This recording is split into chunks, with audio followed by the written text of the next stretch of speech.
Welcome to another long, quiet journey through time. Tonight we travel far from the noise of the present and step softly into the sacred heart of the ancient world. Whether it's your first time here or you've joined us before, you are very welcome. This is a space for rest, for calm thoughts, and for stories told at the slowest pace the stars allow. So take a moment now to get comfortable, loosen your shoulders, settle in, and let your breath slow down. And if you find yourself drifting off during tonight's tale, feel free to subscribe to the channel and leave a quiet like to let us know you're enjoying these peaceful journeys. It helps us share more sleepy histories with more dreamers like you. Now, let us begin. There is no rush, no destination that demands urgency, only the winding path, the warm afternoon light, and your own breath echoing in rhythm with your steps. The soles of your sandals whisper across the dry earth, lifting tiny clouds of dust that vanish as quickly as they rise. The sun, not yet low, touches the tall grass and the olives in the grove with golden fingers, and the breeze smells faintly of laurel and thyme. You have walked for a long time, perhaps from Amphissa, perhaps from farther still. You do not remember the days clearly now, nor do you try to. They've blended into a quiet sequence of early mornings, murmuring birds, dry stones, and the slow approach towards something you cannot name but somehow understand. Ahead, the mountains rise like sleeping beasts, and somewhere among them lies Delphi. You do not yet see it, but you feel it. A sensation low in the chest, like something pulling at your ribs, not painfully, not harshly, but gently, as if the land itself remembers your footsteps before you've made them. Your satchel is light, a folded piece of cloth, 2 pieces of barley bread, a wine skin. You've eaten less than you should have, but it hasn't mattered. Something about this road nourishes you. You wonder if it is the way the light changes in the trees, or the rhythm of your body moving without thought. You've stopped measuring distance. You only move forward. Eventually, without fanfare, the path bends and climbs more sharply. A crooked wall appears beside the road, made of worn, irregular stones. Then another, a ruined statue of a lion, a row of broken columns half swallowed by olive trees. These are not destinations. They are memories left standing by others who once made this same quiet journey. A stone marks the edge of the sacred ground. It's old. Older than your city.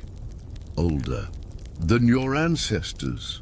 The inscription carved into its face is strange, curling like waves, and though you cannot read it, you feel its meaning somewhere behind your ribs. You are not simply walking anymore. You are entering.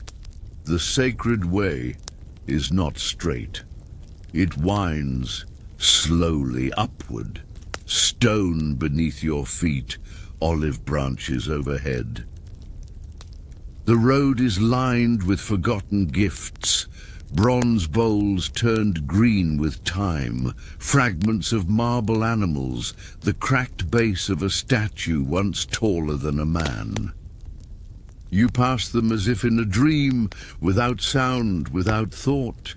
Each one feels like a breath someone once took, a hope someone once held. There are no other pilgrims, only the rustle of birds in the trees and the distant rush of water far below. Your own breath steady, the fabric of your clothing moving softly as you walk. The wind, always gentle, never still. At last, through the branches you see them, the columns, tall, pale, reaching toward a sky now colored in deepening gold. They do not tower like new buildings. They lean slightly. They carry age like old hands. Strong, weathered, full of stories. You pause, not because you must, but because it feels right. You place one hand on a stone near the path. It is warm from the sun, smooth despite the years, as if it too remembers being touched. You step forward again, higher now. The ground flattens. A clearing opens. The temple sits just ahead, surrounded by fragments of what once were buildings, altars, homes for priests. But it is the center that draws your eye. The carved dome of the omphalos, the navel of the world. It is not large, not grand. A rounded stone wrapped in sculpted lines like a net resting silently in the courtyard. And yet, it draws you like a hearth in winter. You move toward it slowly, not because you fear it, but because it feels alive. You place your hand on it, cool, solid, but not dead. You feel no vision, no voice, no trembling of the earth. But you do feel seen, not by eyes but by time. As if this place has always known you were coming. Your fingers rest there longer than you intend. When you lift them, you feel a strange lightness in your chest. Not joy, not sadness, something older. A sound breaks the stillness, not loud, just the shuffle of footsteps. A man in a white robe approaches, thin, older, unshaven. His eyes are calm. He says nothing at first, only gestures for you to follow. You do. The path behind the temple is narrow, lined with wildflowers and ancient laurel trees. He leads you to a space of flat stones, half-walled by low masonry and shaded by the columns above. This is where you may rest, he says, softly, almost apologetically. You may offer something in the morning if you wish, or not. Then he is gone. You do not question. You do not need to. This, too, feels right. The stones are cool beneath your feet. You unfold your cloth, lay it gently on the flattest surface, and sit. The night is coming slowly. The stars begin their work without ceremony. There are no torches, no candles. The darkness arrives not as fear, but as calm. From where you sit, you can still see the top edge of the temple. Its carved pediment glows faintly in the last violet of the day. There are scenes up there, gods, monsters, heroes, but you cannot see them clearly. You do not need to. They are not yours. You lie down. The stone beneath you is rough, but not cruel. The cloth is thin, but it holds warmth. The air smells of earth, of old incense, of time. You close your eyes, not to sleep, but to feel better the touch of the wind against your skin. A wind that has passed over this place for centuries. A wind that has kissed the faces of thousands before you. There is no fire. There is no light. There is only the night. You do not dream of grandeur. You do not dream of visions. Perhaps you do not dream at all.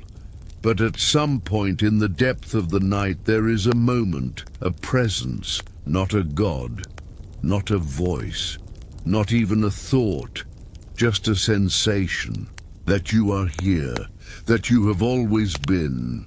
That something knows this, and that is enough. You do not move, you do not wake. The stars pass overhead, slowly, patiently, and the temple stands silent and unmoved. When the first light touches the sky, you do not open your eyes.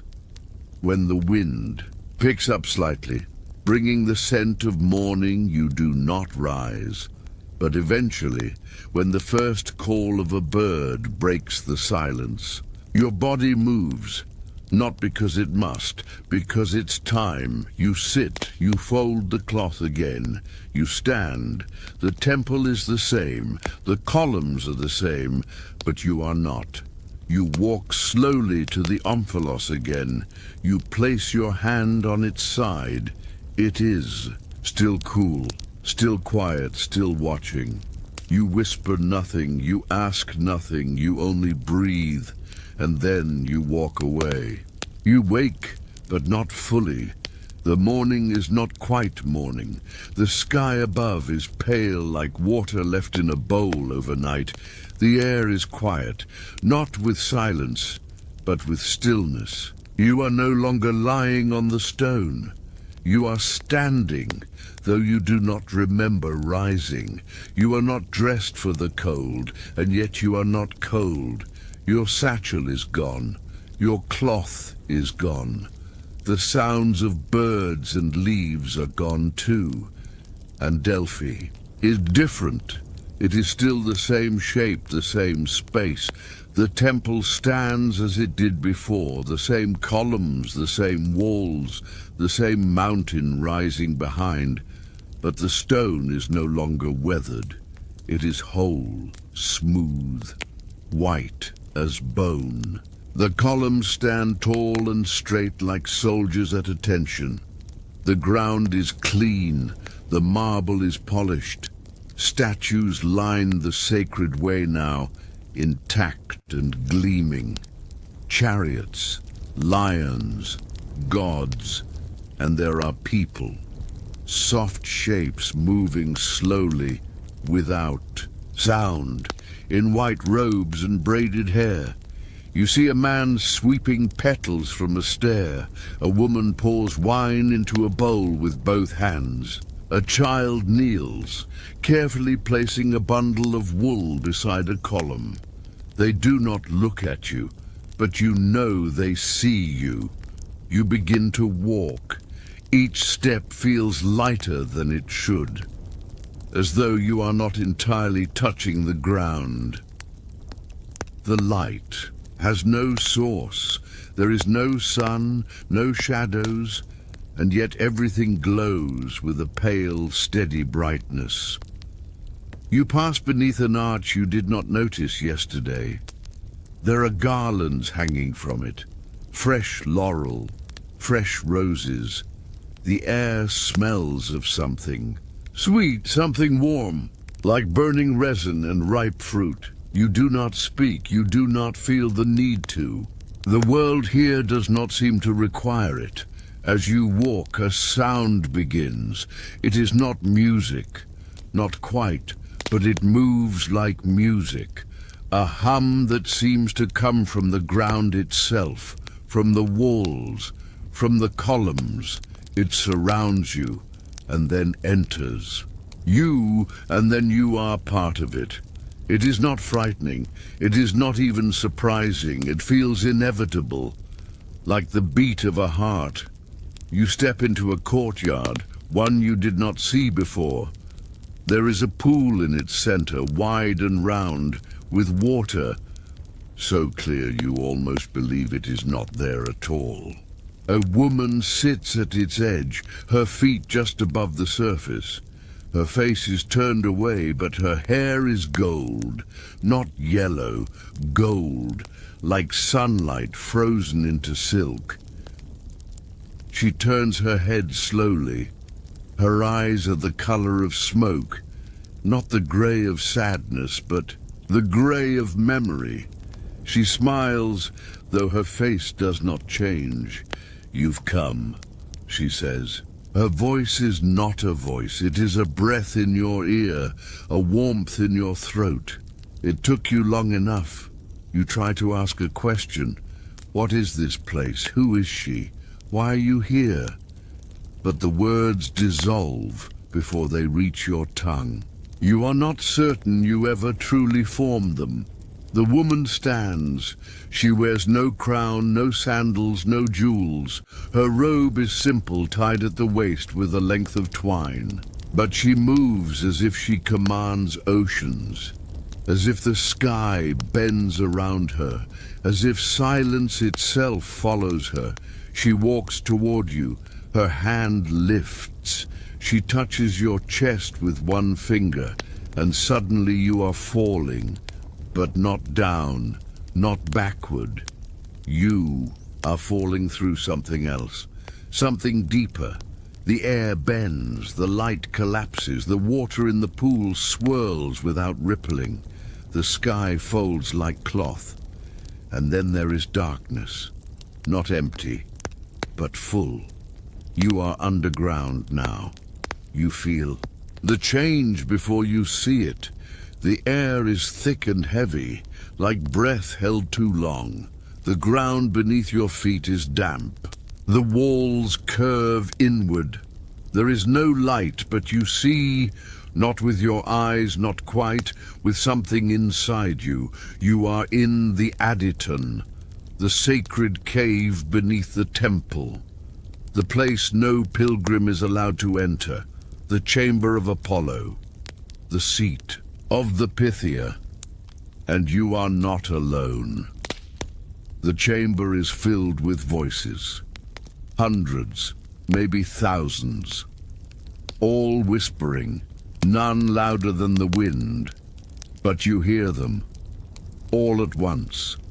They speak in languages you do not know, some in murmurs, some in chants, some in sighs. And yet you understand them. They are not speaking to you, they are speaking through you. You step forward. The cave deepens. The walls shine faintly, wet with something like mist. Shapes move through the corners. Women with veils, men with lyres, children with wings instead of hands. They pass like smoke. They do not touch you, but their presence brushes your skin. You reach the center of the chamber. There is no altar, no throne. Only a crack in the stone floor, wide enough for 2 feet, from which a pale vapor rises. The smoke coils in patterns, folding around itself like sleeping animals. You bend forward. The scent is not strong. It is subtle, like a memory of incense. Laurel sweetroot earth. You breathe in and suddenly you see, not with eyes, with all of you, a city of stone, burning under a red sky. A man with no mouth, screaming through his eyes. A ship made of bones drifting through a river of stars. A goat giving birth to a child wrapped in gold. A tree growing upside down, its leaves whispering names. A mountain that breathes. A woman with no face holding your hand. Your own reflection, older, smiling, and then nothing. Silence again. You fall backward, but there is no ground. You drift upward, but there is no sky. You float, and in that floating, a voice returns. Not the woman's voice. Not Apollo's, not anyone's, just a presence. It says nothing, and yet you feel it saying this. You have come, you have listened. Now sleep, and you do, deeply, without fear, without memory, until morning, when the light returns, real this time, golden and low. You are lying once again on your cloth, your satchel beside you, your bread untouched, your body is rested. You sit up, rub your eyes. The temple is still, empty, cracked as before, but different. not visibly, internally. You stand, you fold your cloth, you walk once more to the omphalos. Place your hand on it. It is cold, but not alone. You are not alone. You turn, step away, begin the path back. And somewhere, deep in the stone beneath your feet, a voice sleeps. The morning unfolds like parchment soaked in honey. Light spills softly through the crags of Mount Parnassus, painting the stones of Delphi in hues of amber and milk. You are already awake when the sun peeks over the cliffs, though you don't. Remember the moment you stirred. There is no stiffness in your limbs, no ache from the stone you slept on. Your body feels light, as if it had been disassembled and rebuilt with care while you slept. Cleaner, quieter, simpler. The cloth beneath you is still there, and the satchel rests beside it, untouched. You take a slow breath, and something unfamiliar fills your lungs. Not just air, but something deeper. Clarity, perhaps, or prophecy, or dust from 1,000 forgotten prayers. You stand and gaze at the omphalos. It is unchanged, and yet it hums now. Not audibly, but within you, as though a portion of your thoughts have been relocated into the stone, and now echo quietly from within it. You do not question this. Nothing feels out of place. Even impossibilities have their own logic in Delphi. You begin to walk, though you have no destination. The sacred way, which was dry and empty the day before, now feels full, not of people, but of presence. The footsteps of centuries echo faintly in the gravel. You hear them not with your ears, but with the soles of your feet.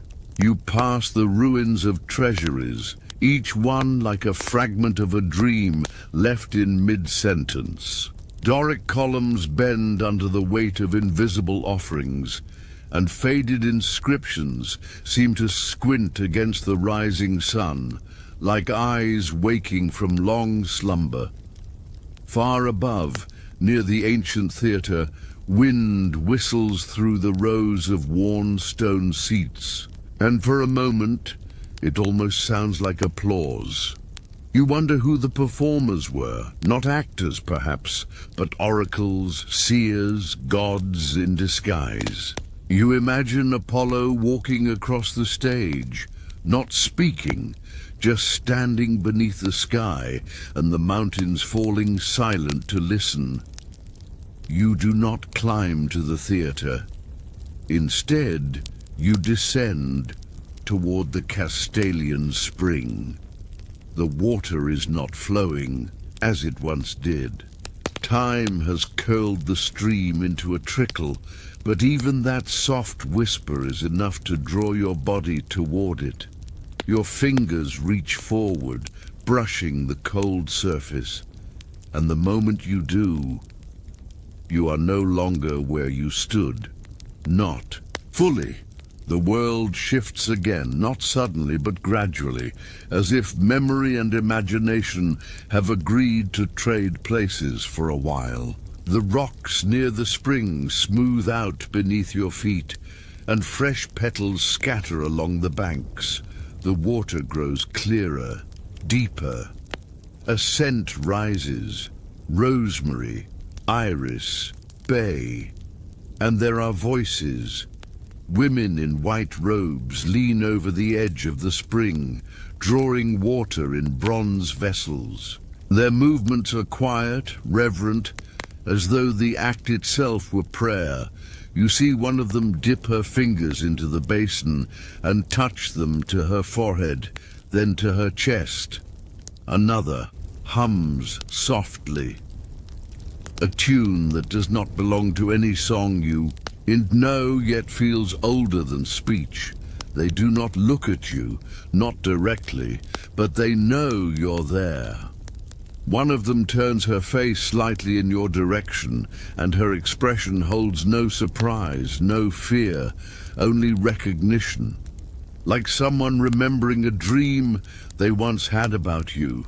You follow the path away from the spring, your feet moving as if led by invisible strings. The light changes again. The sky darkens, but not into night. It becomes a dome of deep blue, like a bowl filled with ink. Stars appear faint at first, then sharper, but they are wrong. Not wrong as in unfamiliar, but wrong in their behavior. They shimmer in patterns you've never seen. They drift slightly. They flicker with intention.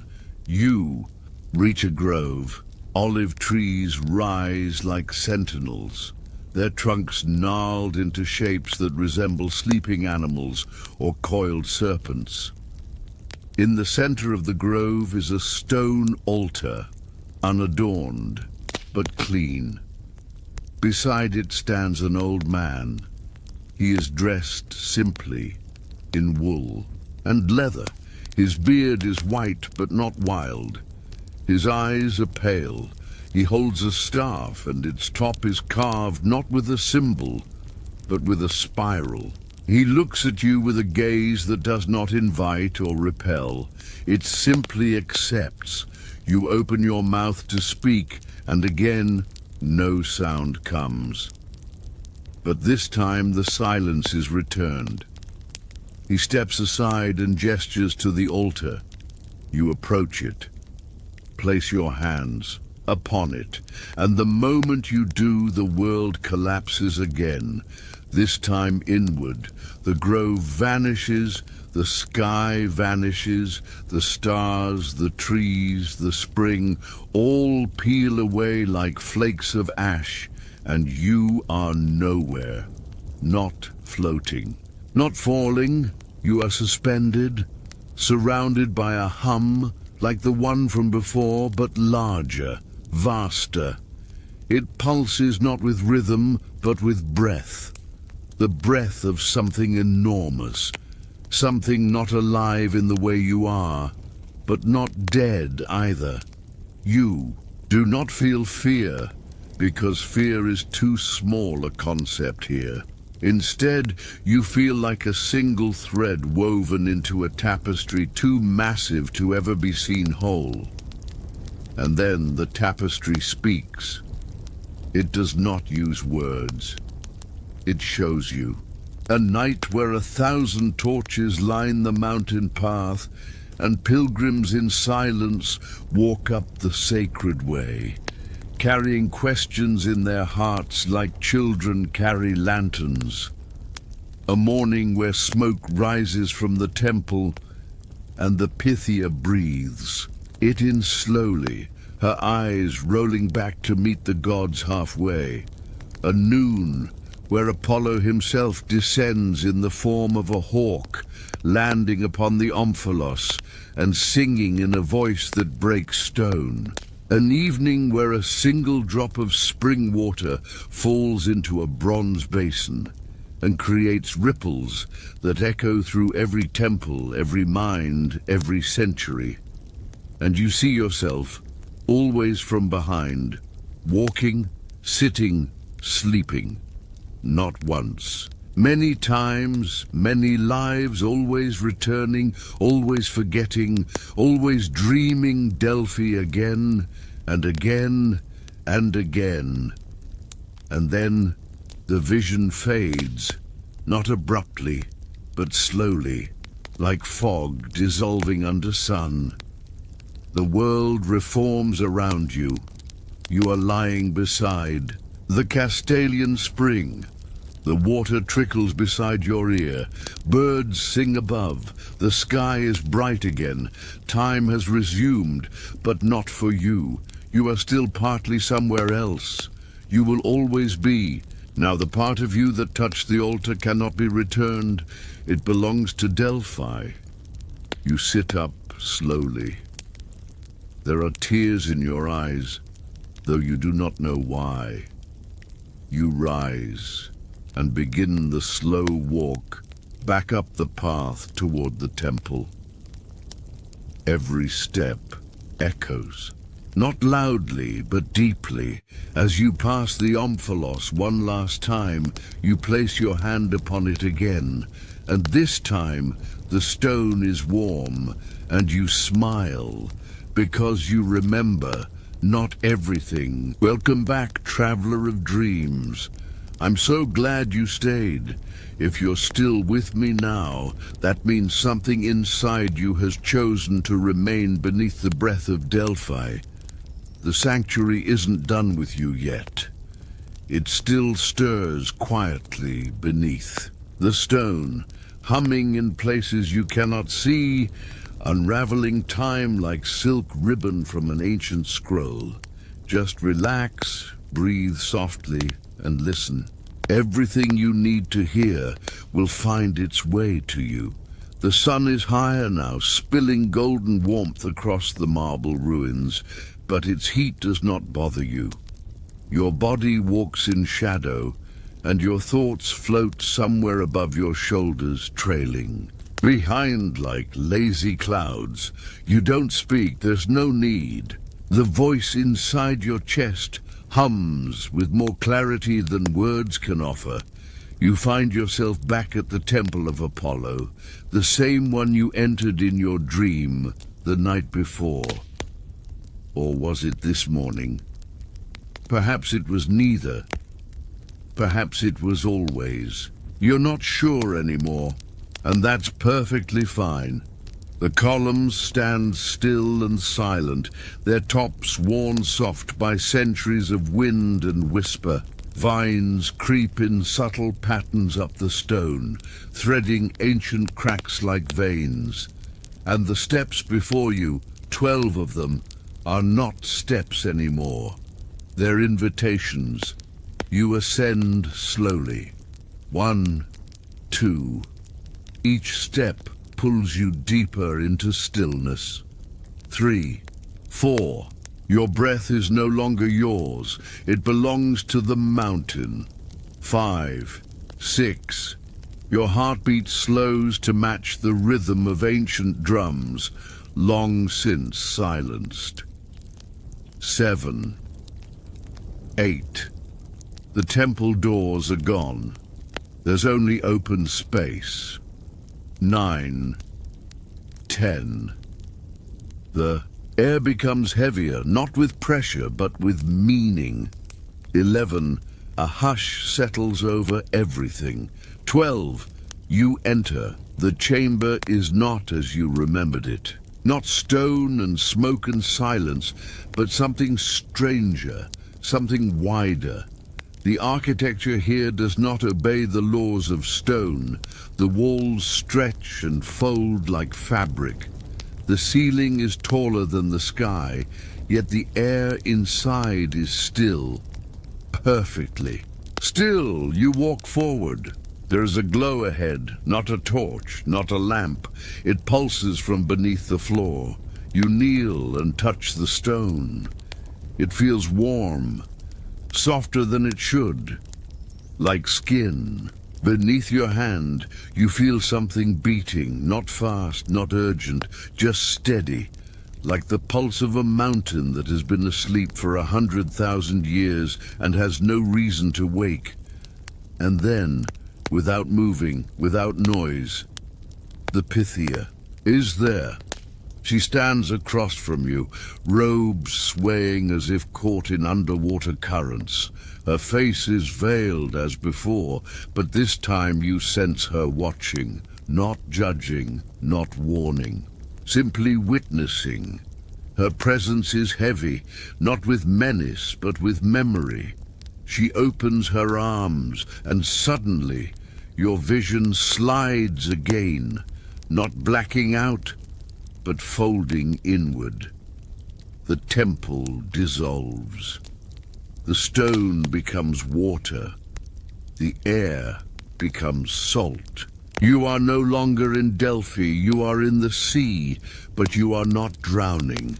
You are floating, suspended in deep green stillness. Fish drift by, their eyes unblinking. Long weeds ripple like silk beneath you. Somewhere far above, a disk of light flickers through the surface. But you don't rise toward it. You sink. Slowly, gently, willingly. As you drift downward, the light fades. The water darkens. But still you do not fear, because you begin to hear it again. The voice, not outside, inside. A whisper that feels like warm breath in your inner ear. It says no words. It makes no promises. It simply is. You follow the whisper, deeper still. The ocean. Floor is no floor. It is a mirror. You fall through it, and suddenly you are no longer underwater. You are beneath it. You stand in a hall made entirely of flowing ink. The floor is not solid, but you walk upon it. The walls shift gently like curtains. Stars glitter faintly in the dark, not in the sky, but woven into the space itself. And before you, a figure waits. He is tall, taller than any man. He wears no crown, but his eyes command reverence. They are gold, but not shiny. They are like old coins buried deep in sacred soil. He wears white, not robes, not armor, something in between. His hair is the color of flame just before it goes out. Soft orange fading to black, and when he speaks the sound is not heard, it is remembered. You do not understand his words, but you understand his meaning. He says you are part of something eternal. He says you have touched the thread. He says the God is pleased, not proud, not joyous, pleased, and that is enough. He steps forward and raises a hand. His fingers brush your forehead. The touch is neither warm nor cold. It is absolute. And in that moment, you see everything. You see the entire world, laid out like a scroll across a divine table. You see every city, every hill, every whisper of wind. You see time folded like linen. You see your own life stretched out behind you like a shadow at dusk. You see your future flickering like a candle behind silk. You see the God, not with your eyes, with your soul. And then the vision fades. He lowers his hand. He speaks once more. A single phrase. And though you do not know the words, you know what they mean. Return now, but do not forget that you have seen me. You blink, and you are back in the temple. The Pythia stands before you, her arms still open. She closes them now, folding them over her chest. She nods and vanishes. You fall to your knees. Not out of exhaustion, but reverence, because the God has seen you, and you have seen the God. You rise slowly and step backward out of the temple. The sun greets you with warmth. The birds are singing again. A breeze moves gently across the path, carrying the scent of laurel and pine. The world has not changed, but you have, and that is enough. You sit once more near the omphalos, your back against the stone, and close your eyes. Not to sleep, not yet, but to remember, to hold on, to let the vision echo just a little longer. The gods do not always shout. Sometimes they whisper, and if you're still enough, if you're quiet, if your heart has grown soft, you welcome again, silent dreamer. You're still here. I'm glad. The winds have shifted, the dust has settled, and the sanctuary of Delphi continues to breathe with you inside it. You are no longer just a visitor. You've become part of the place. Now, woven into the fabric of its memory like a whisper, stitched into the hem of a god's robe. Let the outside world dissolve. Let your eyelids fall a little heavier. What you're about to experience lives in the space between thought and eternity, between history and sleep. The warmth of the sun still rests gently on your skin. It is afternoon now, but time here does not behave the way it does elsewhere. The shadows remain long, slow, golden, like syrup poured over the stones. You find yourself back on the sacred way, though you don't remember walking there. Perhaps you never left. Perhaps the temple released you and simply placed you gently, down like a feather. Your feet know the path before you do. They follow the slope of the mountain with certainty, a rhythm that doesn't belong to walking, but to remembering. As you move, the earth begins to hum again, not aloud, but beneath your heels. It feels like something has awakened, not quickly, not violently, but like a mountain turning in its sleep. You pass the statues, headless, weathered, glorious in their ruin. One of them leans slightly toward you, as if listening. Another seems to gaze directly past you into the sky. You do not speak. You don't even think. You just are. And then the laurel tree comes into view. It stands slightly apart from the ruins, at the edge of a slope that gives way to a view of the entire valley.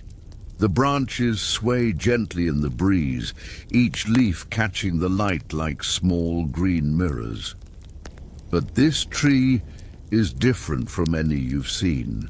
It feels alive in a way trees are not supposed to be, aware, watching. You sit beneath it. The ground is soft here. Moss grows where stone should be. The air feels thicker, filled with a kind of stillness that makes even the birds hesitate. You close your eyes, and you are no longer sitting, you are falling, and not down, but inward, through yourself, through layers you didn't know you had. The darkness is gentle, velvet. You do not fear it. It cradles you. Around you voices whisper, not in words, but in vibrations. Familiar, loving. They say, you have always been here. They say, you are not dreaming, you are returning. And then you see them, not gods, not mortals, something in between. Figures draped in robes of shadow and gold. Their faces are hidden, yet each one looks exactly like you, or rather like someone you might have been. They do not move. They float, not above ground, but above time. And they surround you now, circling slowly, endlessly like stars orbiting. A memory. You reach out, your fingers pass through them, and yet you feel something, not skin, not cloth, but recognition. These are your echoes, your other selves, lives you've lived in forgotten ages. In each of their eyes is a reflection of the laurel tree, bathed in eternal dusk. You ask no questions, and they give no answers. Only presence, only knowing. And then one of them steps forward. Her eyes are gray, not from age, but from something older than age, from myth. She speaks, but the sound comes from inside you. Beneath the laurel, she says, the earth remembers. She reaches toward your chest, touches your heart, and you are standing in a cave. You don't remember walking there. You never walked, you were placed. This is the cave beneath the sanctuary, not marked on maps, not shown to pilgrims. It exists only to those who have seen the god. The walls are painted with charcoal and ochre, lines, symbols, circles within circles. Some of them flicker faintly in the torchlight, as if breathing. In the center of the cave, a pool of still water waits. You kneel before it. The surface is black, unbroken, and then your reflection changes, not your face. A different one. A woman, with long hair, dressed in linen, holding a staff crowned with iron. Her eyes are wild. She looks through you. Then another, a man with olive skin and braided beard, sitting cross-legged before a fire, singing to himself. Then another, a child. Then an old man. Then a soldier. Then a priestess. Then a beggar. Then a queen. You realize they are all you. Every life the mountain remembers, every whisper offered to the wind, every drop spilled at the altar. You press your hand into the water. It is cold, so cold it burns, but you do not pull away. Instead, you are pulled in. The cave melts, and you are walking through a city, not one you've ever seen, but you know it. Streets of polished stone, banners fluttering, the scent of olive oil and incense and ash.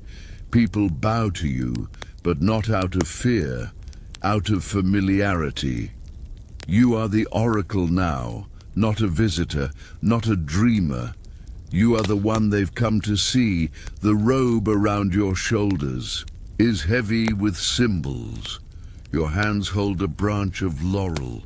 You enter the temple and sit upon the tripod.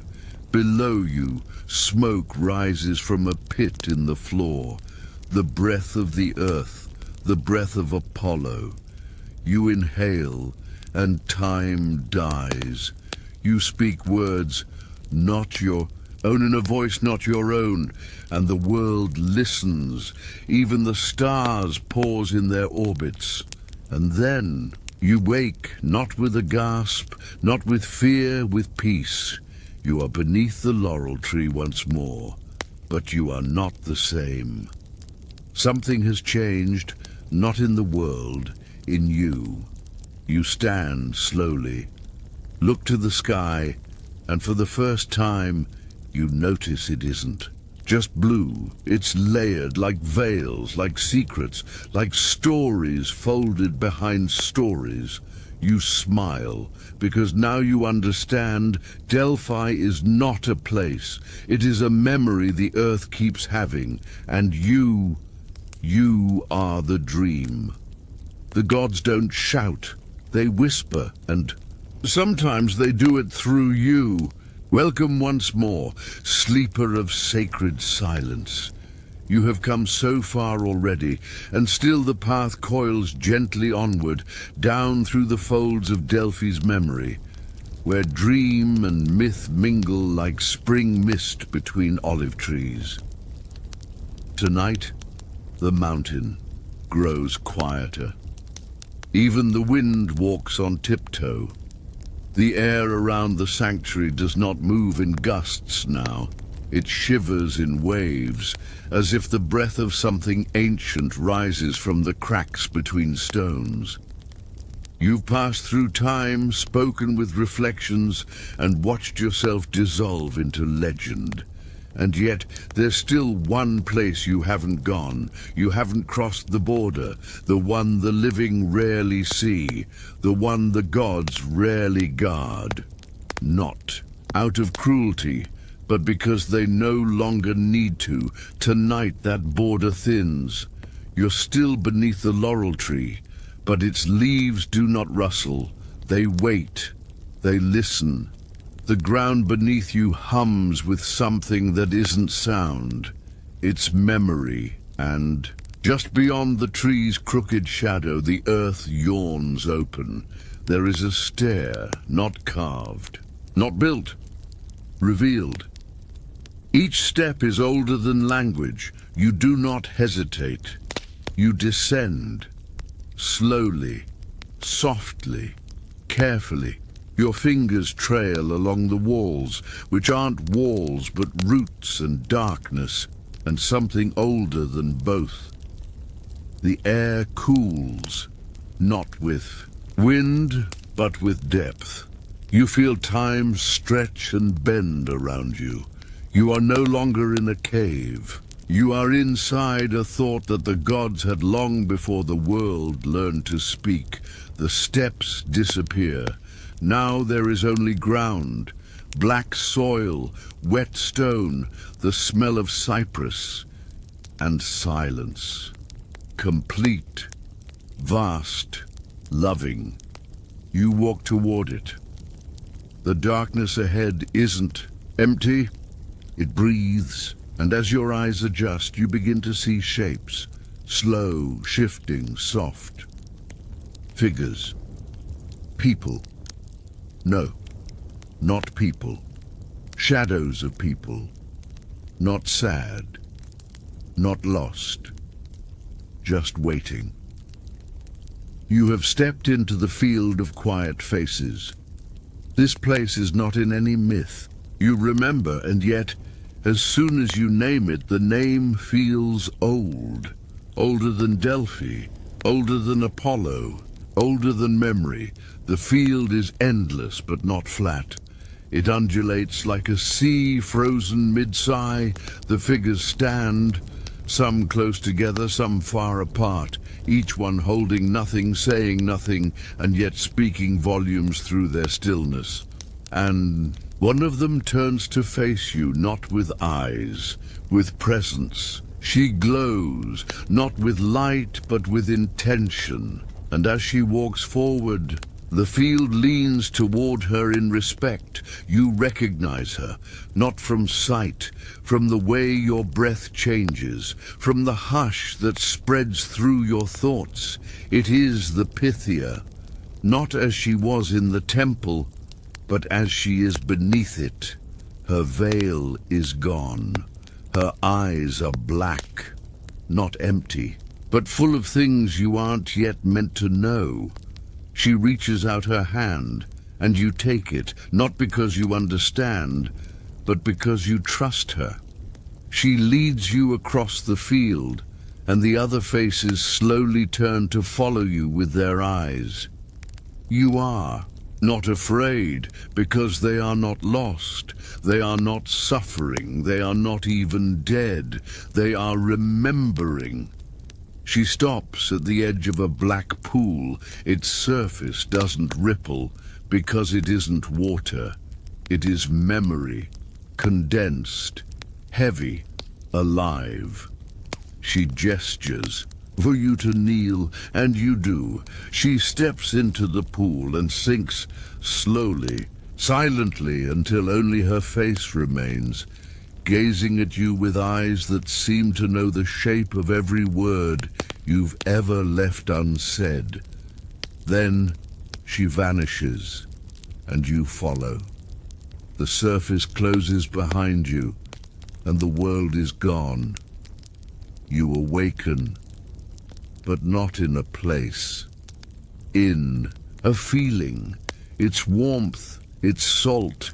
It's the first moment after being born, when light doesn't make sense yet and every sound is too loud. You are in the room of unspoken prayers. It floats in a space beyond sound. Each wall is made of folded voices. Some you recognize. Your mother's laugh, your first memory of wind. The way your name felt the first time someone whispered it out of love.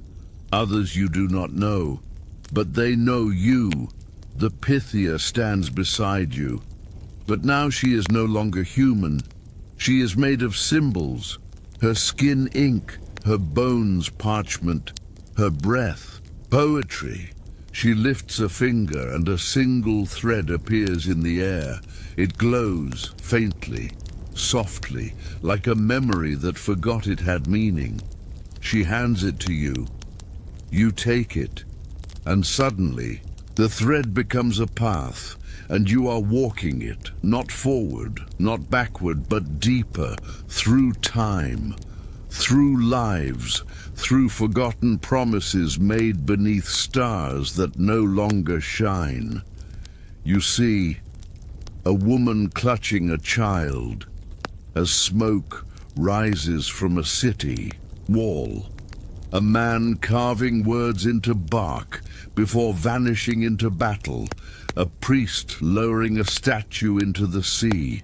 A girl staring at the moon, mouthing a question no one hears. You see them all, and you see yourself in all of them.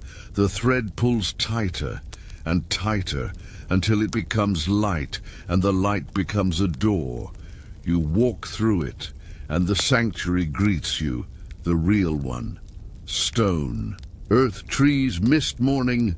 You are back beneath the laurel tree, but this time you understand everything. The silence, the symbols, the smoke, the voice. You understand why Delphi calls the tired, the seekers, the broken, the brave, because she remembers. She remembers the shape of questions no one dares to ask aloud. She remembers the faces that were never painted, the stories that never made it into poems. She remembers you. You sit quietly and cry, not from sadness, not from joy, from returning, from the overwhelming relief of being known by something greater than time. And in the distance, the god smiles, because now you are welcome once again, traveler of twilight realms, wanderer beneath the sacred gaze of gods, long forgotten by the rush of mortal time. The night deepens, folding itself like a soft cloak around the sanctuary of Delphi, its breath heavy with secrets, whispered only to those who listen with their soul, not their ears. You stand now at the precipice of something ancient, something profound, a doorway not forged of stone or wood, but of silence and anticipation. The air is thick, yet gentle, filled with the scent of laurel and distant fires, mingling with the faint trace of myrrh, carried on a breeze that cannot quite reach your skin. Your footsteps are hushed on the cold marble floor as you move deeper into the temple's heart, where shadows curve and entwine, weaving a tapestry of stories both known and veiled. The flicker of a solitary oil lamp throws dancing shapes on the high columns, their capitals crowned with vines that seem almost alive, breathing in the muted glow. With every step, the hum beneath your feet grows, subtle at first, like the pulse of a distant drum echoing through a cavern, but soon swelling into a rhythmic beat that matches your own heartbeat. This is no mere temple. It is a living memory, a breath held in the chest of the world. The voices of past pilgrims echo faintly, their prayers woven into the very stones, carried like threads in the fabric of the night. You pause before the inner sanctum, a heavy curtain of woven gold and deep purple hanging before the doorway.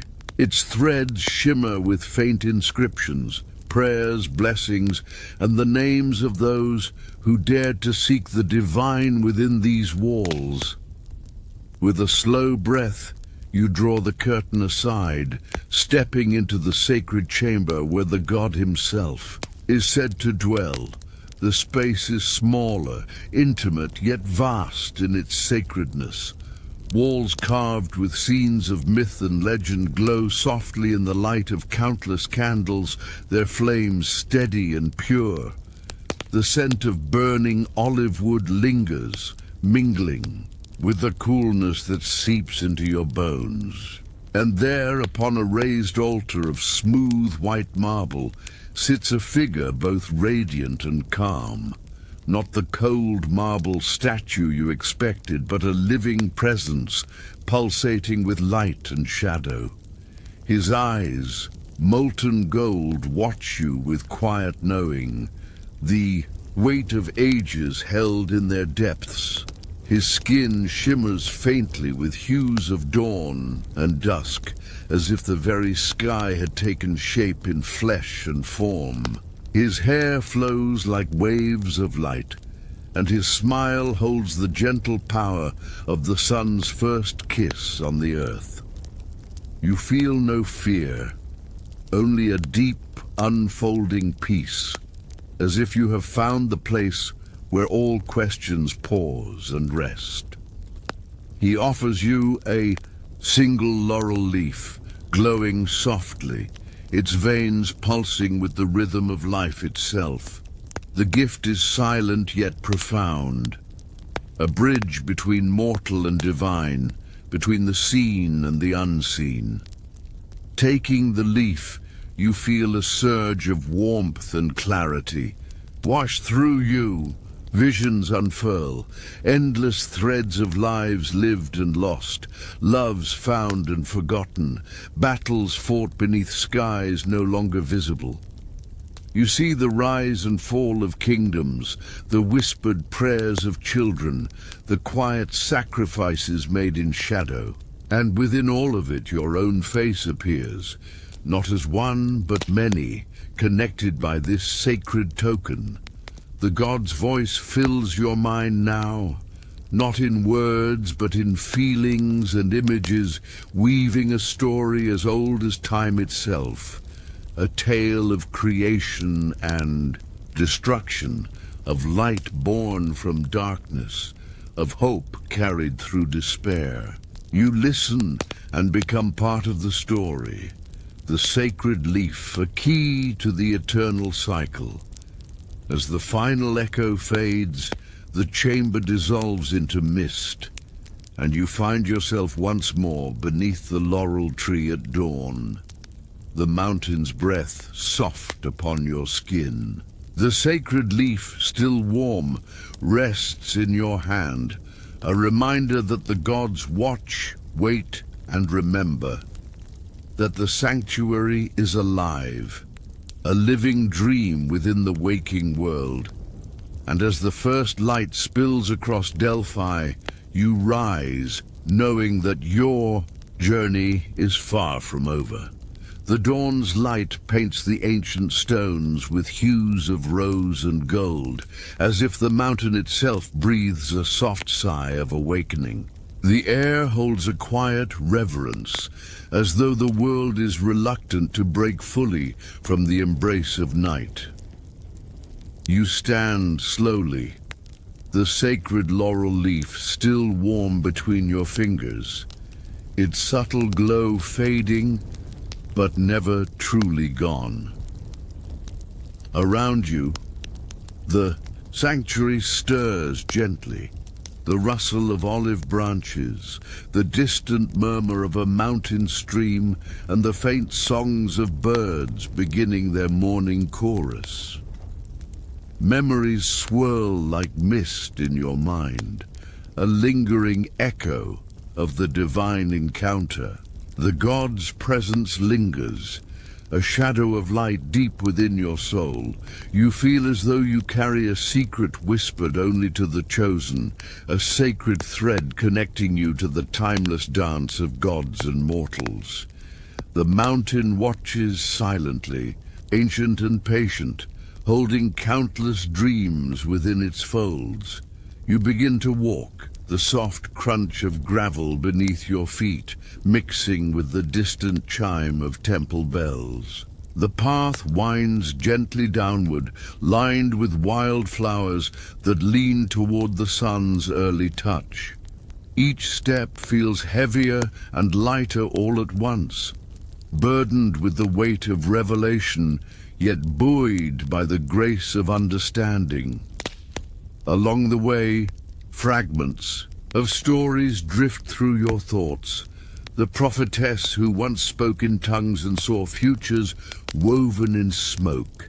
The pilgrims who traveled from distant lands carrying hopes folded tight like sacred scrolls. The poets who sang of love and loss beneath this very sky. All are threads in the tapestry you now hold, woven with the laurel leaf's light. The sanctuary itself seems alive, breathing with the heartbeat of the earth.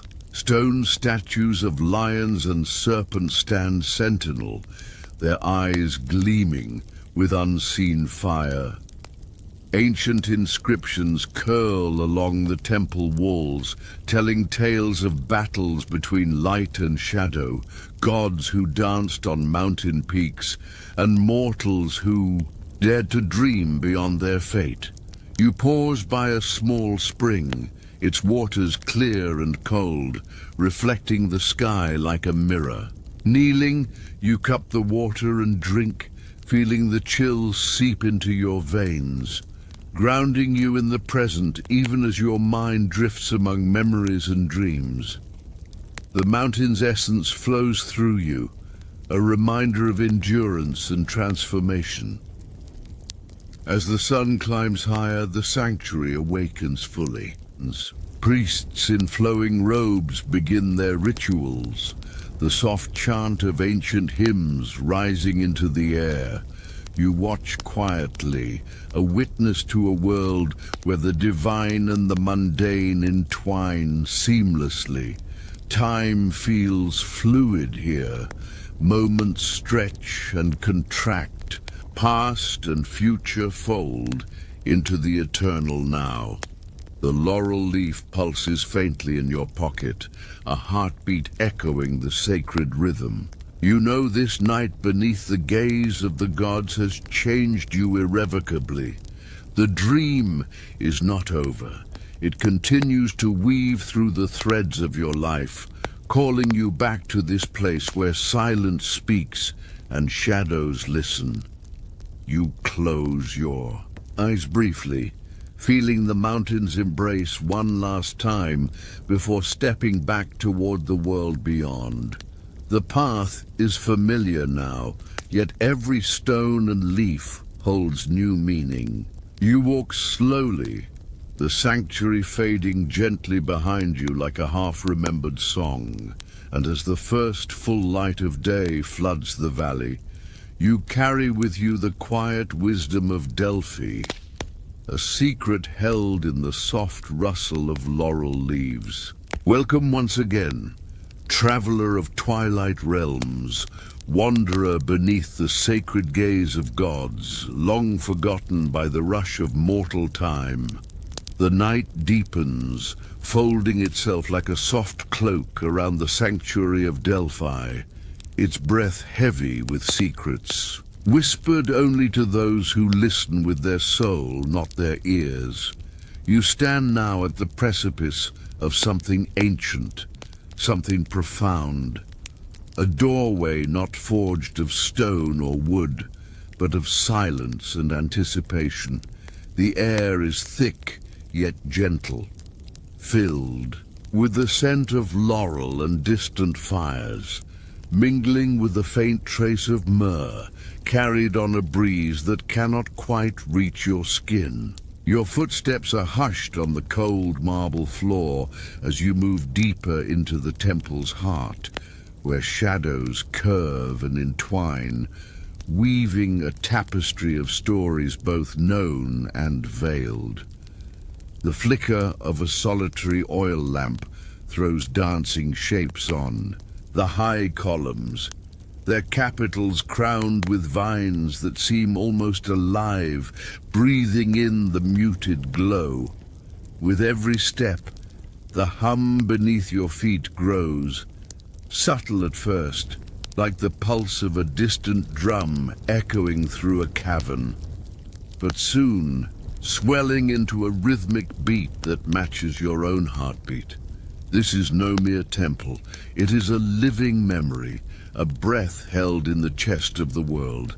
The voices of past pilgrims echo faintly, their prayers woven into the very stones, carried like threads in the fabric of the night.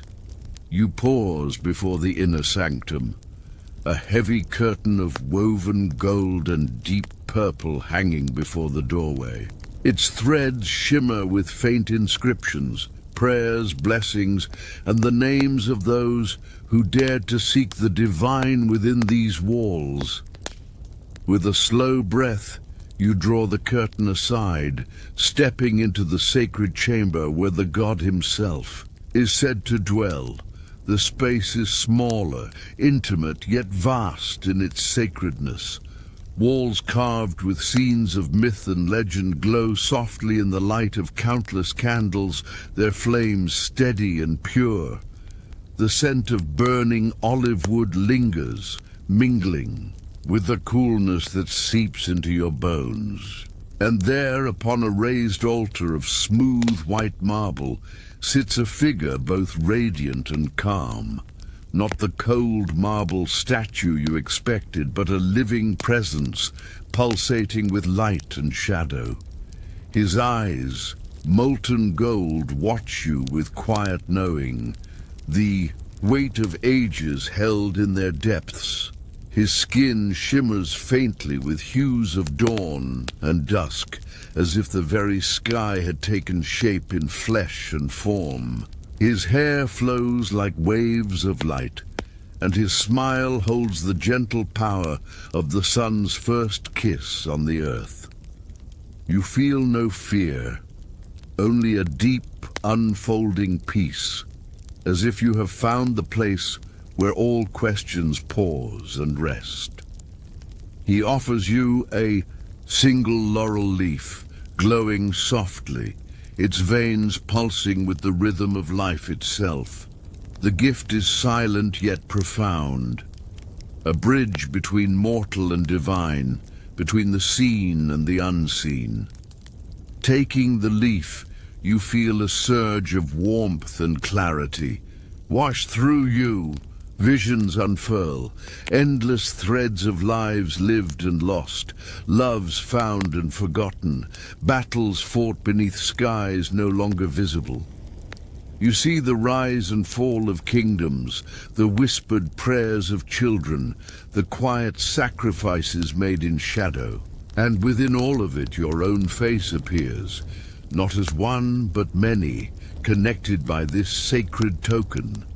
The god's voice fills your mind now, not in words but in feelings and images, weaving a story as old as time itself, a tale of creation and destruction, of light born from darkness, of hope carried through despair. You listen and become part of the story, the sacred leaf, a key to the eternal cycle. As the final echo fades, the chamber dissolves into mist, and you find yourself once more beneath the laurel tree at dawn, the mountain's breath soft upon your skin. The sacred leaf, still warm, rests in your hand, a reminder that the gods watch, wait, and remember, that the sanctuary is alive, a living dream within the waking world. And as the first light spills across Delphi, you rise, knowing that your journey is far from over. The dawn's light paints the ancient stones with hues of rose and gold, as if the mountain itself breathes a soft sigh of awakening. The air holds a quiet reverence, as though the world is reluctant to break fully from the embrace of night. You stand slowly, the sacred laurel leaf still warm between your fingers, its subtle glow fading, but never truly gone. Around you, the sanctuary stirs gently, the rustle of olive branches, the distant murmur of a mountain stream, and the faint songs of birds beginning their morning chorus. Memories swirl like mist in your mind, a lingering echo of the divine encounter. The god's presence lingers, a shadow of light deep within your soul. You feel as though you carry a secret whispered only to the chosen, a sacred thread connecting you to the timeless dance of gods and mortals. The mountain watches silently, ancient and patient, holding countless dreams within its folds. You begin to walk, the soft crunch of gravel beneath your feet, mixing with the distant chime of temple bells. The path winds gently downward, lined with wildflowers that lean toward the sun's early touch. Each step feels heavier and lighter all at once, burdened with the weight of revelation, yet buoyed by the grace of understanding. Along the way, fragments of stories drift through your thoughts. The prophetess who once spoke in tongues and saw futures woven in smoke.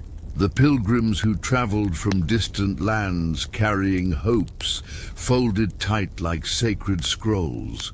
The poets who sang of love and loss beneath this very sky. All are threads in the tapestry you now hold, woven with the laurel leaf's light. The sanctuary itself seems alive, breathing with the heartbeat of the earth. Stone statues of lions and serpents stand sentinel, their eyes gleaming with unseen fire. Ancient inscriptions curl along the temple walls, telling tales of battles between light and shadow, gods who danced on mountain peaks, and mortals who dared to dream beyond their fate. You pause by a small spring, its waters clear and cold, reflecting the sky like a mirror. Kneeling, you cup the water and drink, feeling the chill seep into your veins, grounding you in the present even as your mind drifts among memories and dreams. The mountain's essence flows through you, a reminder of endurance and transformation. As the sun climbs higher, the sanctuary awakens fully. Priests in flowing robes begin their rituals, the soft chant of ancient hymns rising into the air. You watch quietly, a witness to a world where the divine and the mundane entwine seamlessly. Time feels fluid here. Moments stretch and contract, past and future fold into the eternal now. The laurel leaf pulses faintly in your pocket, a heartbeat echoing the sacred rhythm. You know this night beneath the gaze of the gods has changed you irrevocably. The dream is not over. It continues to weave through the threads of your life, calling you back to this place where silence speaks and shadows listen. You close your eyes briefly, feeling the mountain's embrace one last time before stepping back toward the world beyond. The path is familiar now, yet every stone and leaf holds new meaning.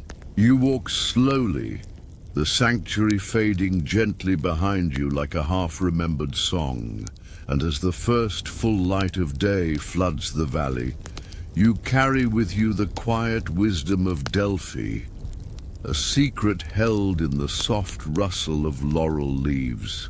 The sky, dark and velvety, stretches infinitely above you, scattered with stars that blink like watchful eyes. Each one seems to pulse with its own rhythm, as if whispering a name, a secret, a memory older than time itself. As you rest once more, within the gentle arms of the sanctuary, the earth beneath you feels warm and alive, as though it remembers your steps, your silence, your breath. The hush of night has returned, soft as the wing of a sleeping bird, and with it the dreams come again, not rushed or loud, but drifting in like fog over the hills, curling around your limbs and thoughts. wrapping you in scenes not wholly your own and yet familiar, as if drawn from a well you've always carried. Within you, you are not alone, though no voices reach your ears.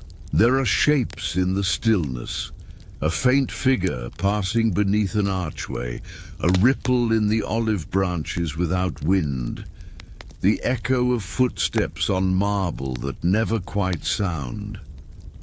The sanctuary breathes with stories, each inhalation 1,000 years deep, and now you follow a vision that opens slowly before you like an ancient scroll. You see a young woman walking barefoot through the sacred grounds, her eyes closed, guided by the rhythm of a silent hymn. Around her, the air is luminous, not from torch or moon, but from the glow of her own quiet certainty. Her fingers brush the stone as she passes, not with reverence, but with recognition. She belongs here, as ivy belongs to rock, as starlight belongs to night. You follow her through winding paths that seem at once rooted in the soil and suspended in dream. The sanctuary has shifted. It is not Delphi as you know it, not precisely. The outlines blur, columns stretch higher than possible, the mountains move with a slow, breathing pulse. Time spills sideways. You walk through centuries with each step. The woman pauses before a pool of dark water, perfectly still. Her reflection gazes back, not her face, but a mask of layered myth. Athena's wisdom, Persephone's grace, Medusa's pain. She kneels and touches the surface. It does not ripple, instead it opens. And within, you see a city of shadowed temples and golden fire, of prayers written in wind and forgotten names sung back to life. She enters the water without fear, and you, still dreaming but more awake than ever, walk on. Beneath the surface of the pool, time stretches and folds like silk in the hands of the fates. The woman does not swim. She floats, suspended between layers of memory, thought, and myth. You drift with her, not behind nor ahead, but beside her, as if the sanctuary has peeled open its secret heart and invited you both to linger. Below the water, there are no breaths, no sounds, no weight. Only sensation, the pulse of history, the warmth of forgotten worship, the slow turn of stars inside stone. You pass through corridors made of pure light, not blinding but soft like candle flame seen through closed eyelids. Figures appear and vanish as you move. An old man whispering to an olive tree as if it were a friend.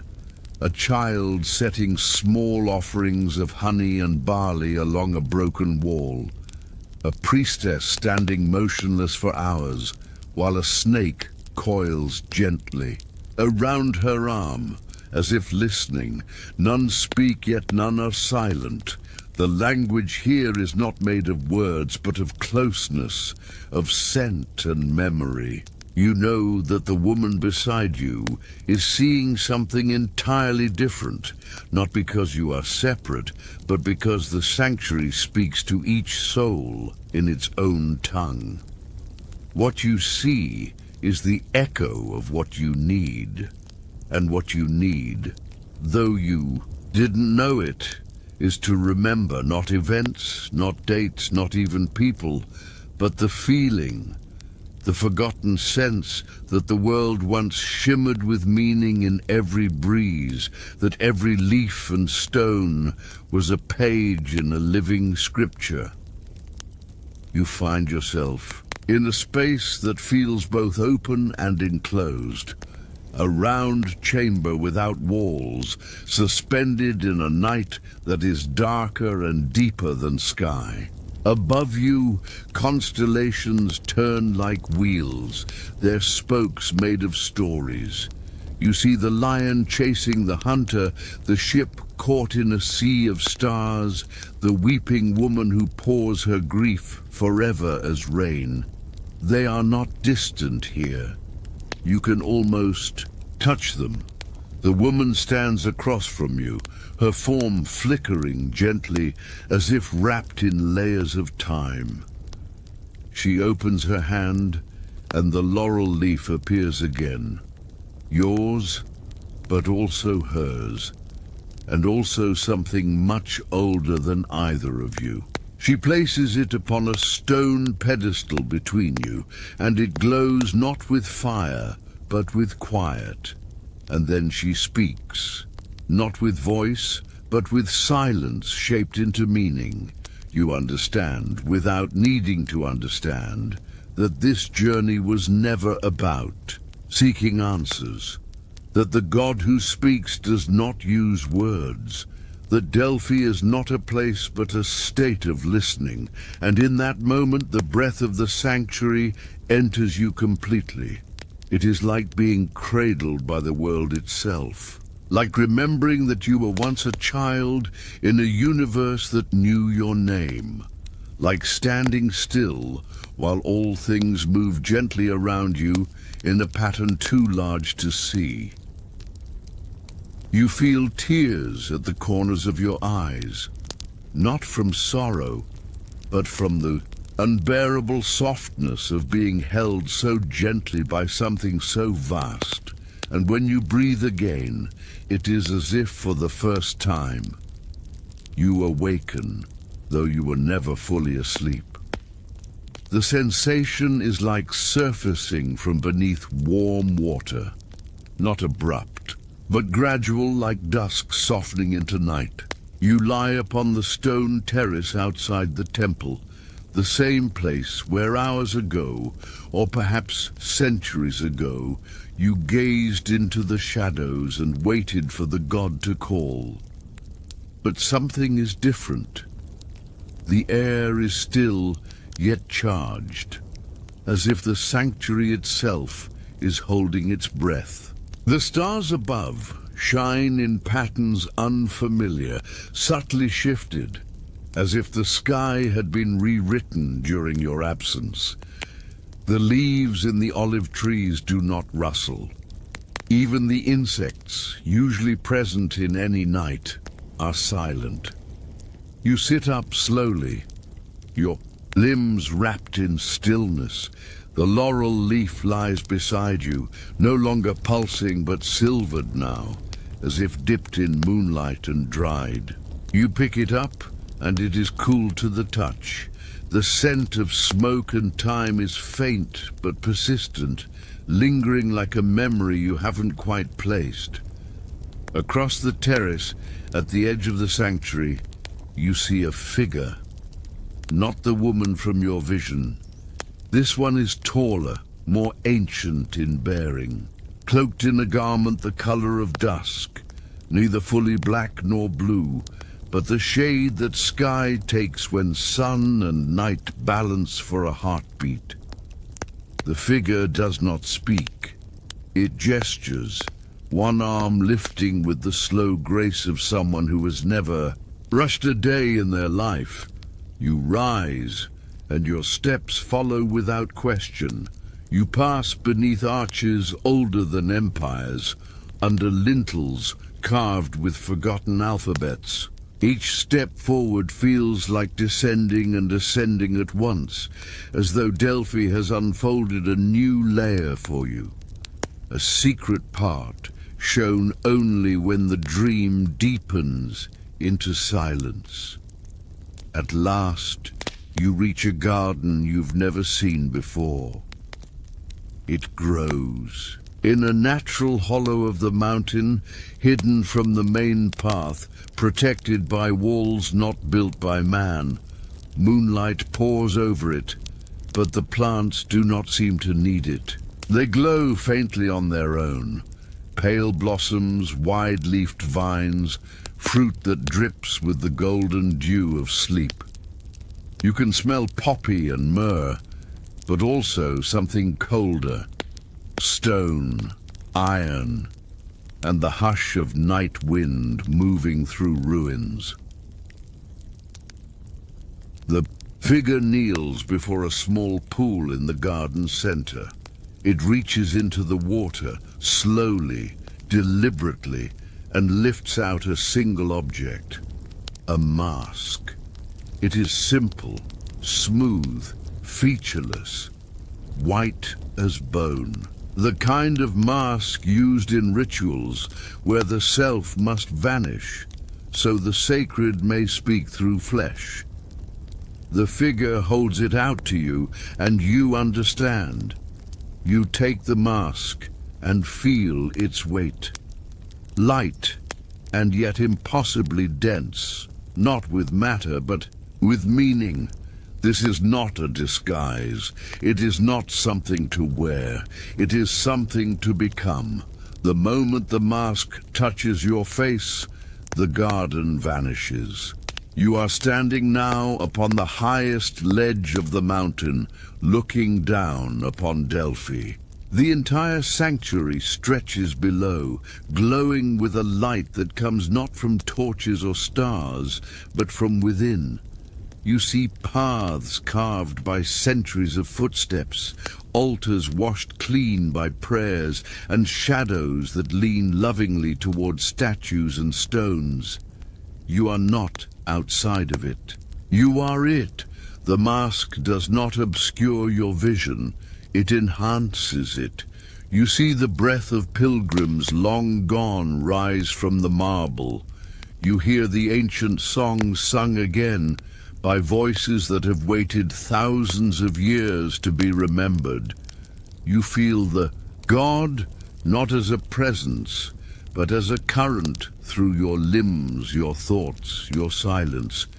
You are the oracle now, but not to others, to yourself. And the question you have always carried, the one you could never quite speak aloud, rises to your lips. The wind answers, but it does not use words. It uses the sound of laurel leaves trembling, the echo of footsteps on sacred stone, the warmth of a hand that once held yours long ago in another dream, and you understand again and again and again, not as an answer, but as a becoming. The wind had stilled, yet everything moved. Though your feet touched the stone, you no longer felt the weight of your body.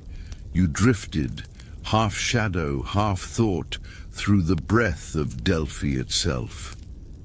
It was not a place now, not truly.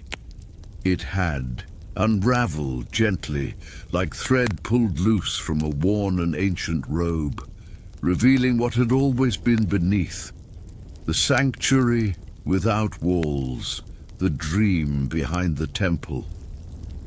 Above you, the stars shimmered in new shapes, no longer hunters and beasts, and heroes, but slow-turning wheels of memory. They pulsed softly, as if their light were not made of fire, but of silence. And in their glow, the sanctuary reassembled itself again, not with marble and earth, but with music, with breath, with the layered rhythm of centuries remembering themselves. You moved without walking. You passed through arches formed by light, and branches through colonnades of memory. The scent of burning laurel drifted faintly through the air, more like an echo than a presence. It clung not to your skin, but to your thoughts. Every inhale brought with it the taste of something long, buried and half-remembered, not your memory perhaps, but someone else's. A priest, a dreamer, a child kneeling in the dust, whispering a name too sacred to speak aloud. You found yourself in a circular space, a theater maybe, or a grove. It was not built, but grown, shaped by time and worship. Stones arranged themselves in slow concentric rings, as if the land had folded inward to listen more closely. At the center was not a stage, not an altar, but a mirror, not of glass, but of water. The surface lay still and waiting, dark and perfectly round, like the pupil of a god. You approached slowly, every movement weightless, every breath reverent. You knelt beside the mirror pool and looked down. What you saw was not your reflection. You saw the sanctuary, before the columns, before the offerings, before even the myths had names. A time when the earth still spoke, plainly, and the gods walked without temples. The land was wilder then.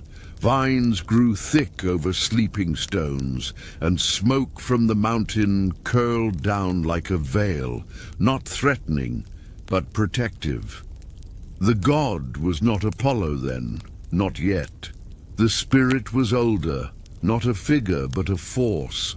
You saw it moving in the heat, rising from the stones, in the trembling of the leaves when no wind passed, in the way animals would sometimes stop and listen, ears angled towards something that no human voice could imitate. And you saw the people. They came not with questions, but with songs.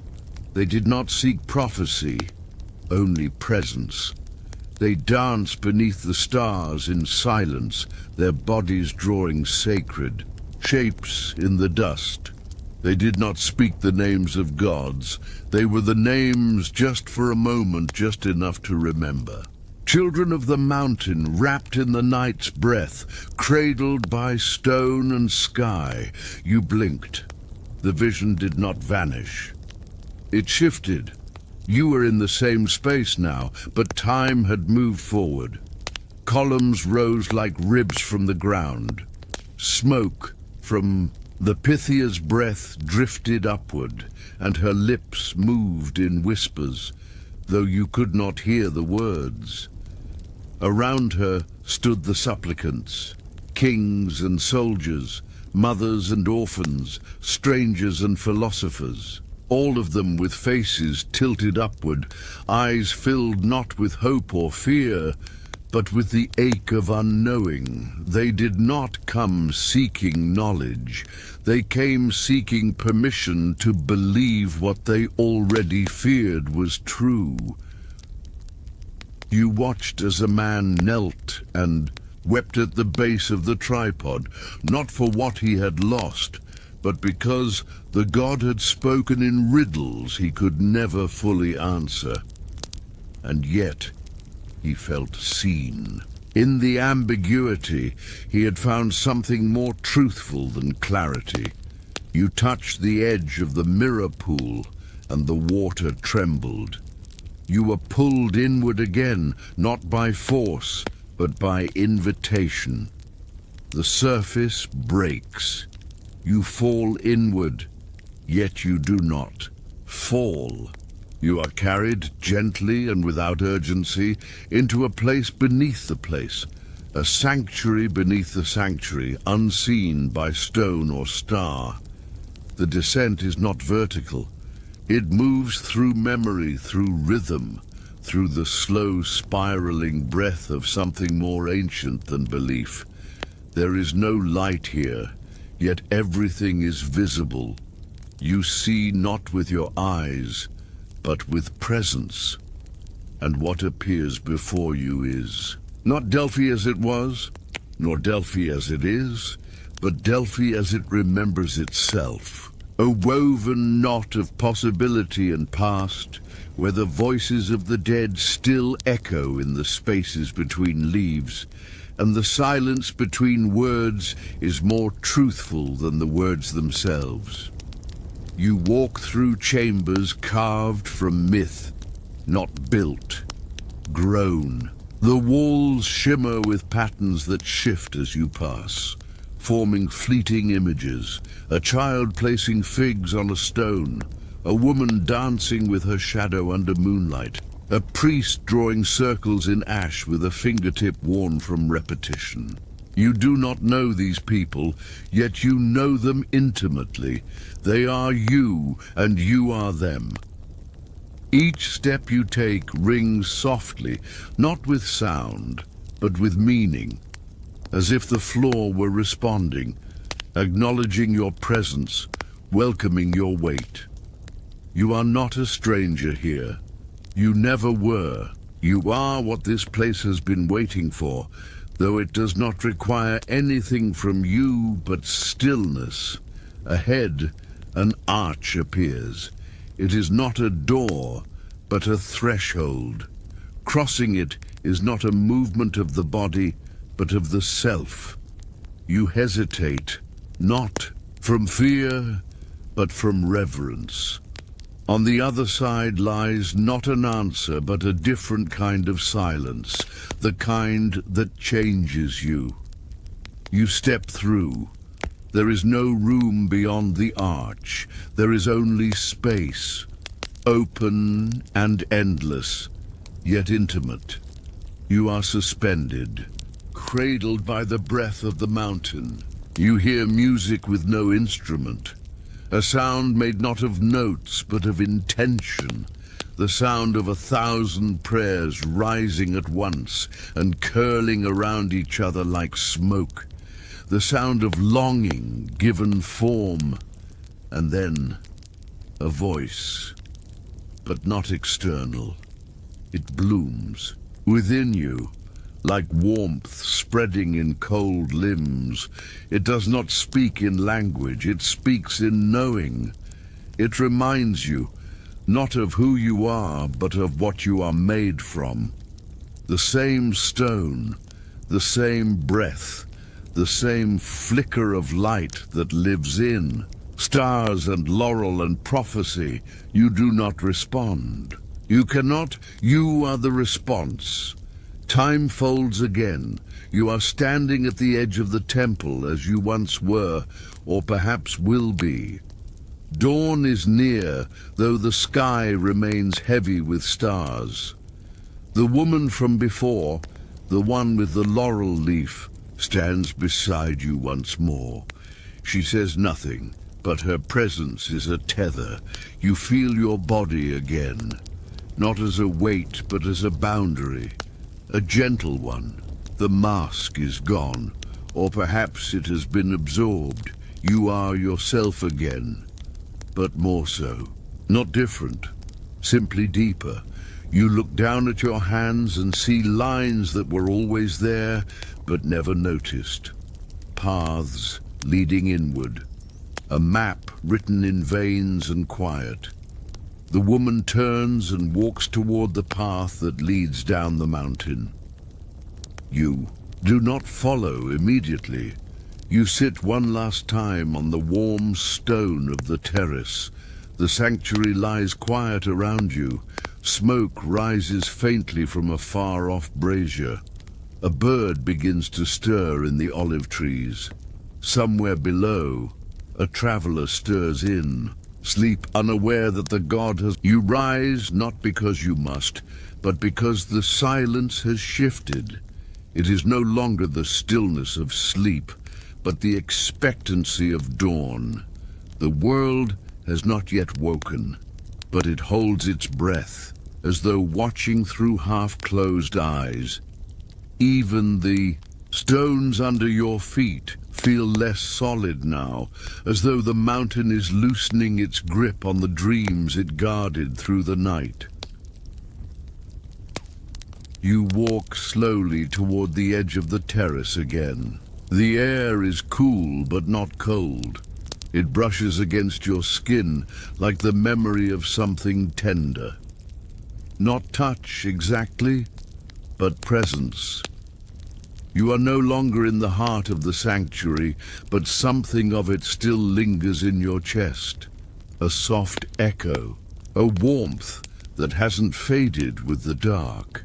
Below, the land lies quiet and vast, stretching out like an ancient scroll, its lines written in paths and rivers and the slow curves of olive groves.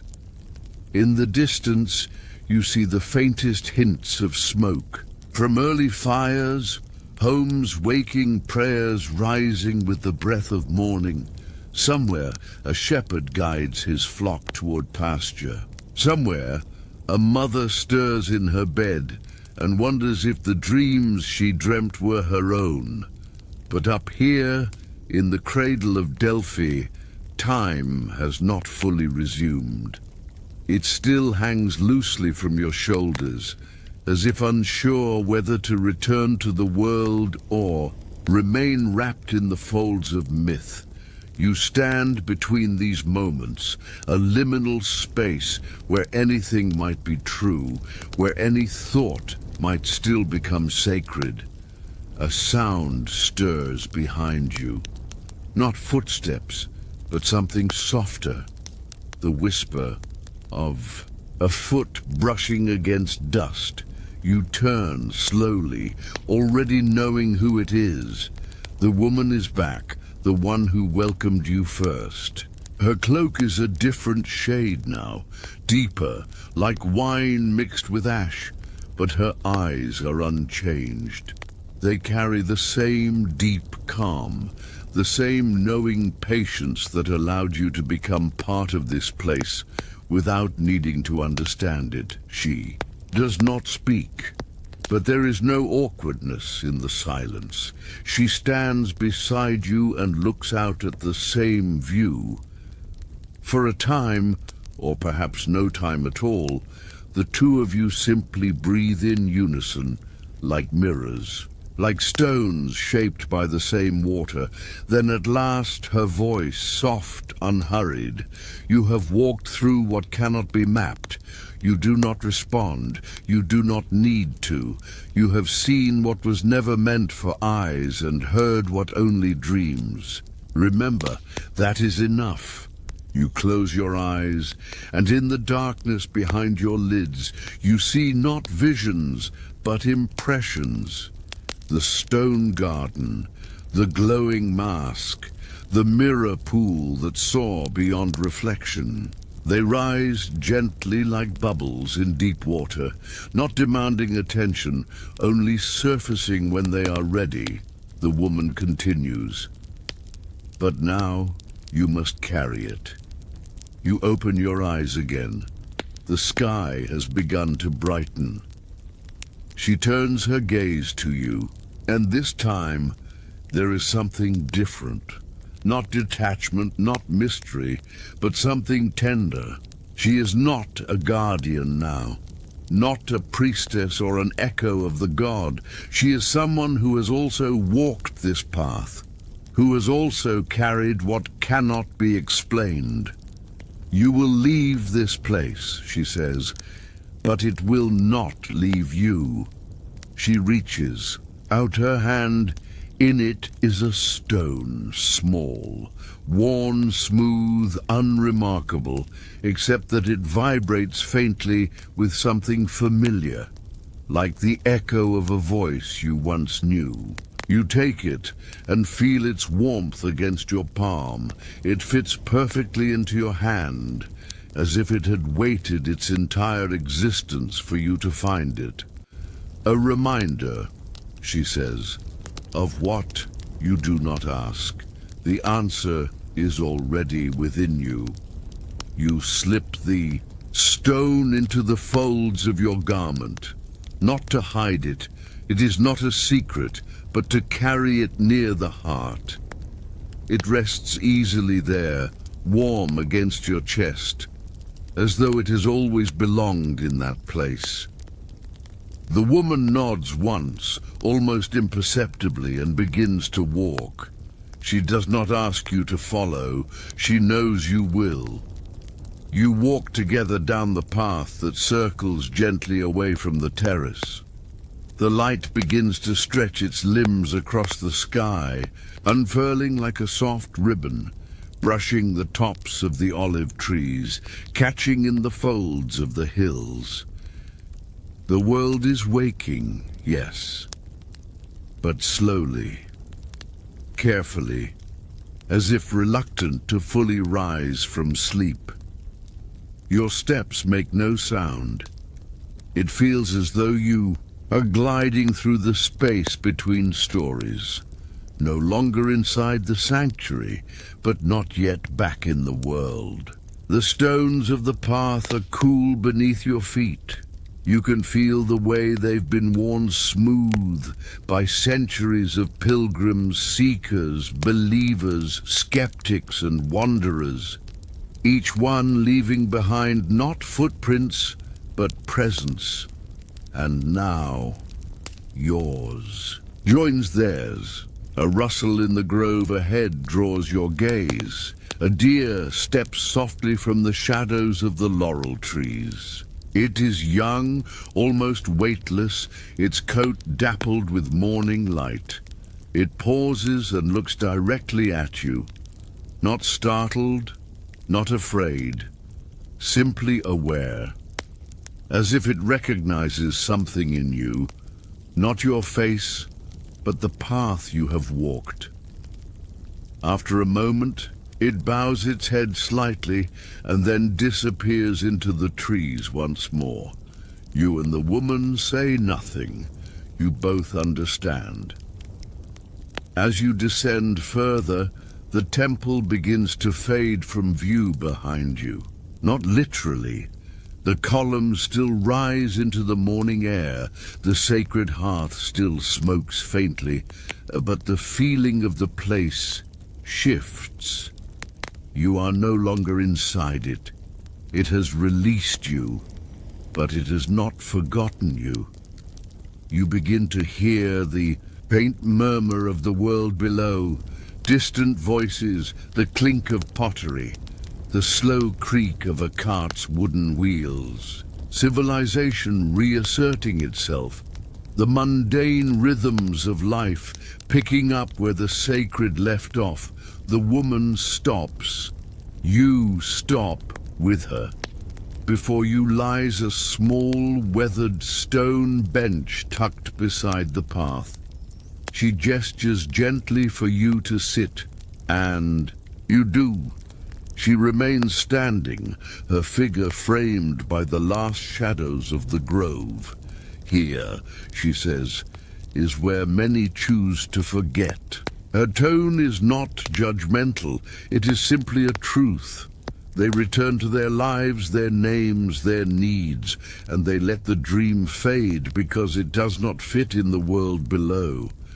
It is too soft, too strange, too full of silence.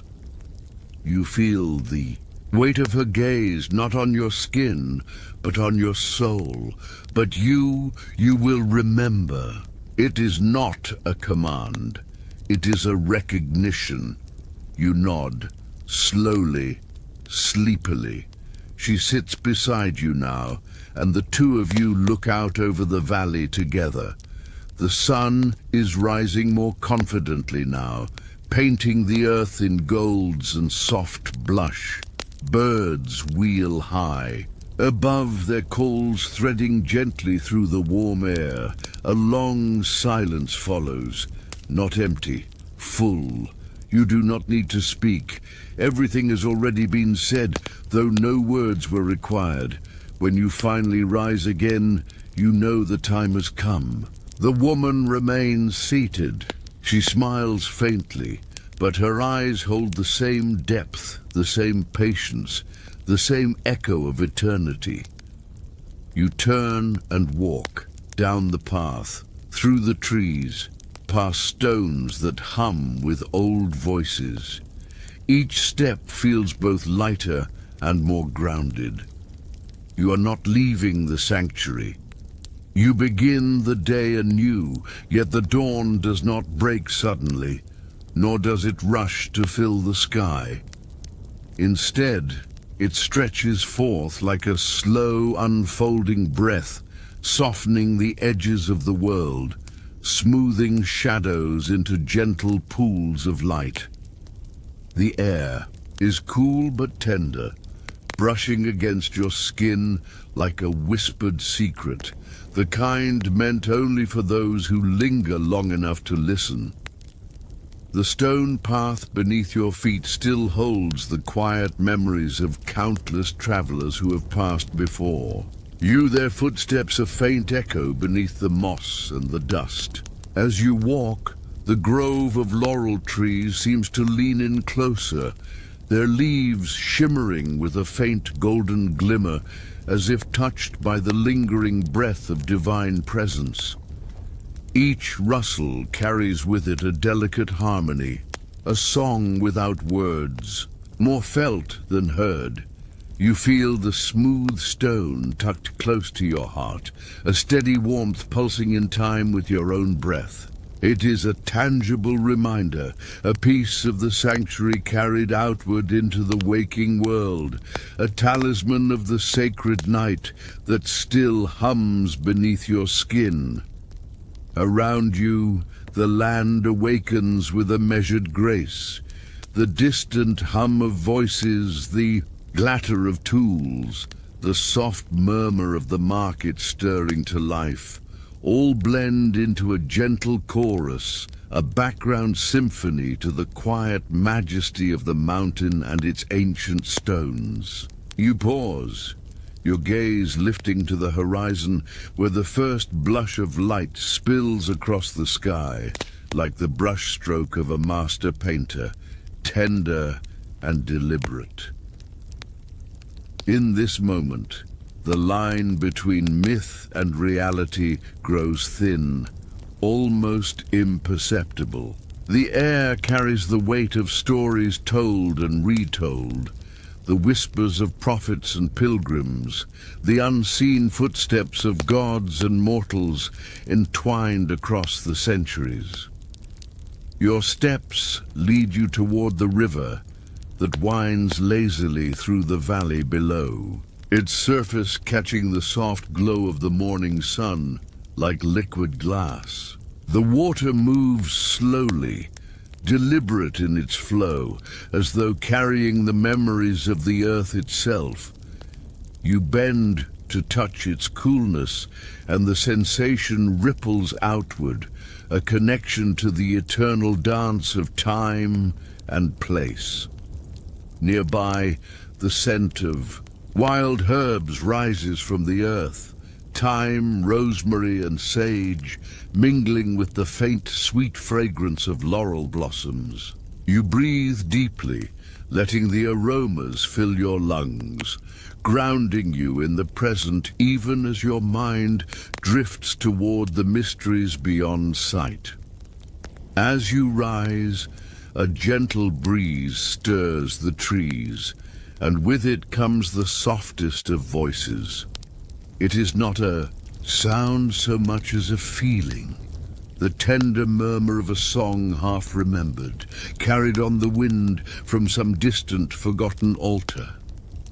It calls to you, not urgently, but with a quiet insistence, inviting you deeper into the story woven by the mountain and sky. You follow without hesitation, the path winding upward again toward a cluster of ancient ruins that perch like silent sentinels on the hillside. The stones are worn smooth, softened by time and moss, their surfaces etched with symbols faded beyond recognition. Yet, beneath the decay, you sense the pulse of something alive, a resonance that hums beneath the surface of the ordinary. You step among the columns and broken walls, your fingertips grazing the cool marble. The air here feels thick with memory, charged with the presence of those who once knelt, prayed, and dreamed within these sacred spaces. You close your eyes, and the veil between now and then seems to part. Visions arise, flickers of light, and shadow dancing behind your eyelids. You see a priestess tending an altar, her hands steady as she arranges offerings of fruit and wine. You see a child watching the flame flicker, eyes wide with wonder and fear.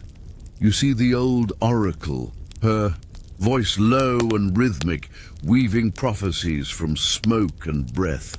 Time slows, stretches, folds in upon itself. You are both observer and participant, standing at the crossroads of the seen and unseen. When you open your eyes again, the sun has climbed higher, casting dappled light through the olive branches, setting the dust motes alight like tiny stars. Suspended in the air, you continue your journey downward toward the village nestled at the mountain's base. The houses are simple, their whitewashed walls glowing softly in the morning light. Children's laughter echoes faintly from courtyards, mingling with the chatter of merchants setting up their stalls. The pulse of daily life beats steady and strong, yet even here the sanctuary's breath lingers, a subtle undercurrent beneath the clamor of the marketplace, a sacred thread woven quietly into the fabric of the everyday. You find a quiet spot, beneath a towering olive tree, its gnarled limbs reaching skyward like the arms of a silent prayer. You sit, the warm earth beneath you steady and real. Around you the world moves, the clink of pottery, the rustle of cloth, the soft chatter of neighbors exchanging news. You close your eyes once more, and the memories of the night return. The glowing mask, the pool that saw beyond reflection, the voice that spoke without words. You hold them gently like fragile treasures and feel the steady thrum of connection that binds you to this place. In this moment, the boundary between myth and life dissolves entirely. You are both dreamer and dreamed, seeker and sanctuary, echo and origin.